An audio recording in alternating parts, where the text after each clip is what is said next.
2 अक्टूबर को इंडिया में रिलीज हुई जोकर पार्ट 2 भले मेरे लिए एक बहुत बड़ी डिसअपॉइंटमेंट साबित हुई, बट स्टिल जिस तरह की फिजिक वॉकिन फीनिक्स ने इस मूवी के लिए और इसके फर्स्ट पार्ट के लिए पुट ऑन की थी, वो सच में एक कमेंडेबल जॉब है। बट फिजिक्स से भी हट के अगर हम उनके मेंटल ट्रॉमा मतलब जोकर की साइकोलॉजी पर आए, तो एक चीज हमें मैक्सिमम एक्टर्स जिन्होंने जोकर को ऑन स्क्रीन प्ले किया है उनमें देखने को मिलता है, और वो होता है एक मेंटल ट्रॉमा जिसे अंटिल हीथ लेजर किसी और एक्टर ने उतने डेप्थ से पोर्ट्रे नहीं किया था।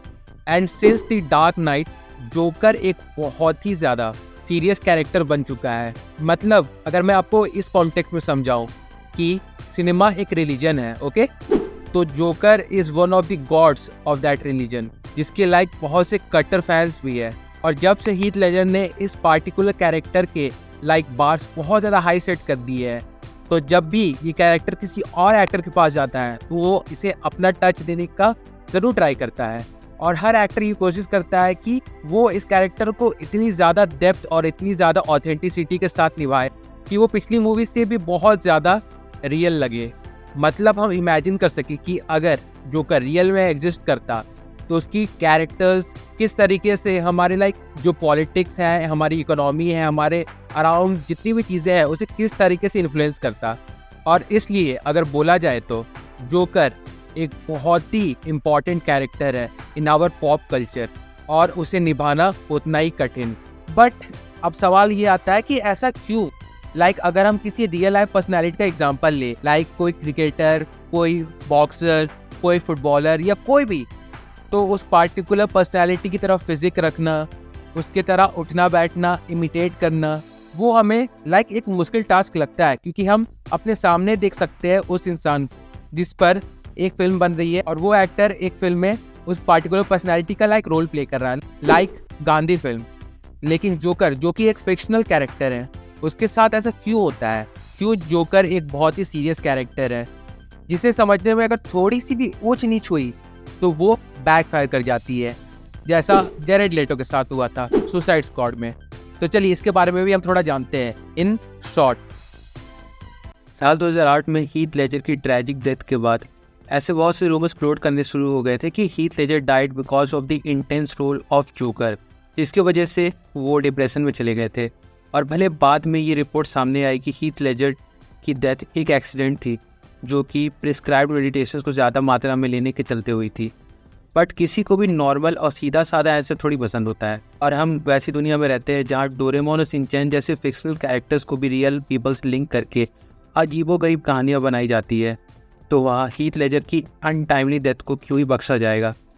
और इसलिए post release of the dark night ऐसे रूमर्स बाहर आने लगे कि Heath died because of his jokers character. पर भले अब जो भी हो, उनकी परफॉर्मेंस ने इस फिक्शनल कैरेक्टर को इस मुकाम और पॉपुलैरिटी पर पहुंचा दिया था कि अब अगर आगे किसी भी एक्टर को ये रोल ऑफर होता है तो वो इस कैरेक्टर की इम्पोर्टेंस को समझता है।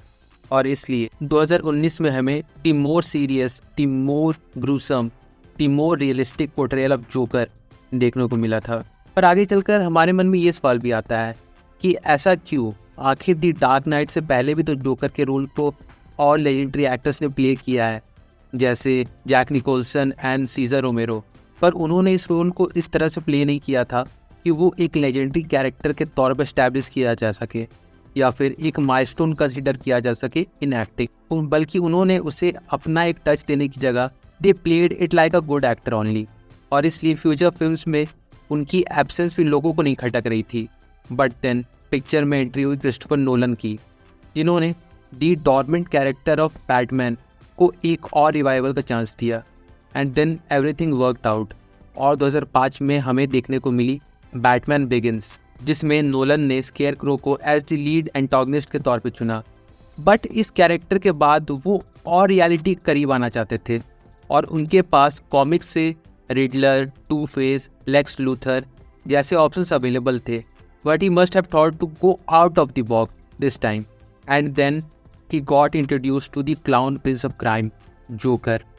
और भले लोग रिडलर, टू फेस जैसे कैरेक्टर्स को बैटमैन का कितना भी बड़ा विलन मान ले, Joker's relationship was something else. He was never a true enemy of Batman, बल्कि अगर गौर किया जाए तो वो बैटमैन से ज़्यादा सोसाइटी से नफरत करता है।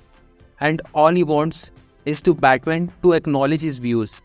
और इसी सब्जेक्ट पर नोलन ने 2008 की डार्क नाइट के clown prince of crime Joker की बेसिक मोटिवेशन को स्टैब्लिश किया था। और जहाँ स्क्रीन प्ले रियलिटी के इतने करीब होने वाली थी, तो इसका पोर्ट्रेयल जोकर के रिटर्न रूप को लाइफ में लाना भी एक बहुत ही बड़ा टास्क था। और हीथ लेजर ने एंट्री सीन में खुद को cut from any rules of society और लॉयल्टी के तौर पर स्टैब्लिश किया, और फिर एंड आते आते तक रेचल की मौत से बैटमैन को वर्नरेबल भी साबित कर ही दिया। और जब कोई कैरेक्टर इस हद तक अपने व्यूज़ के एग्जैक्ट अपोजिट वाले कैरेक्टर्स को इन्फ्लुएंस कर दे, तो इसके बाद तो मानना गलत नहीं होगा कि this is the finest piece of acting. और इसलिए after this version of Joker it became a sense of responsibility for every upcoming actor, वरना इस लेगेसी का मिसयूज़ किसी भी एक्टर को दुनिया के सामने एक मजाक के तौर पर साबित कर सकता है।